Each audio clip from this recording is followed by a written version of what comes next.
খামারে বধিবে যে গোকুলে বাড়িছে সে প্রবাদ প্রতিম কথাই এখন সত্য। শেখ হাসিনাই এখন ভারতের হাসি না মোড়ের কারণ। তাই ব্যাকরণের উল্টো পথে হেঁটে ভুলভাল বকা ছাড়া ভারতের আর যেন কিছুই করার নেই।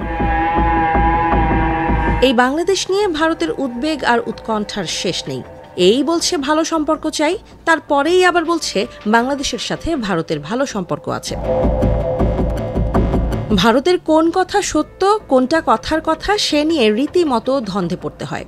সম্প্রতি ভারতের পররাষ্ট্র মন্ত্রণালয়ের মুখপাত্র রণধীর জয়সওয়াল বলেছেন, বাংলাদেশ নিয়ে দিল্লি খুব উদ্বিগ্ন। সুষ্ঠু ও গণতান্ত্রিক নির্বাচনে ভারত এক প্রগতিশীল বাংলাদেশকে দেখতে চায়। প্রায় একই সময়ে ভারতের প্রতিরক্ষা মন্ত্রী রাজনাথ সিং বলেছেন, বাংলাদেশের সাথে তারা সুসম্পর্ক চান। প্রতিবেশীর সাথে কোনো বিবাদে জড়ানোর ইচ্ছে তাদের নেই। নিজের কথা জোরালো করতে তিনি অটল বিহারী উদ্ধৃতিও টেনেছেন। বলেছেন, বন্ধু বদলানো যায়, কিন্তু প্রতিবেশী বদলানো যায় না।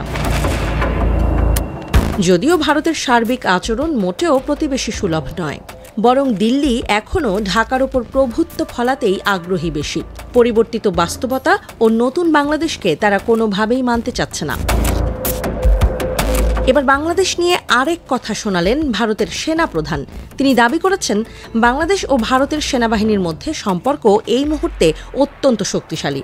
তবে জেনারেল উপেন্দ্র দ্বিবেদী পাকিস্তানের ভূত খোঁজা বন্ধ রাখেননি।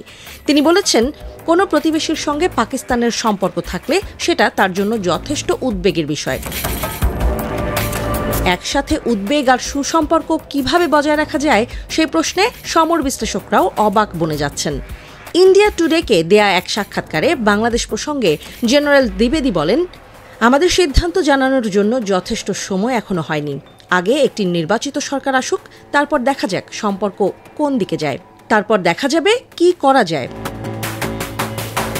এখানেও ভারতের দ্বিচারিতার প্রমাণ হচ্ছে। অন্তর্বর্তী সরকারকে নিয়ে তাদের আপত্তি, তারা মুখিয়ে আছে পরবর্তী সরকারের আশায়। যদিও তারা ভুলে যাচ্ছে, পরবর্তী সরকারও আর শেখ হাসিনার মতো ভারতমুখী হবে না। পরিবর্তিত বাংলাদেশ ভারতীয় আগ্রাসনের বিপক্ষে সোচ্চার। এখানে সব দলমতই মিলেছে একই মোহনায়।